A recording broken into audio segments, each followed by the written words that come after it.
ឆ្ងាញ់ណាស់ទៅឬទឹកប្រាំង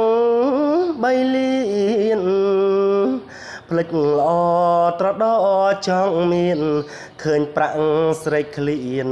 ហ៊ានលងកូនស្រី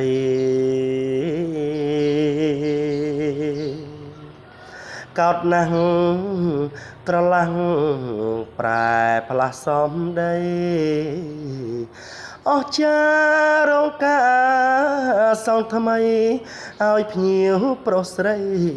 ចំអងឡងលើ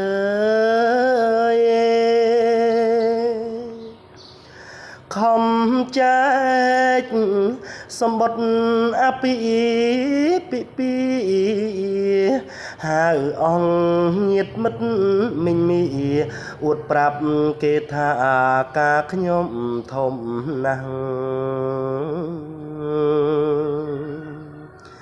ថ្ងៃលើកចំនួនគេជូនដេដាំង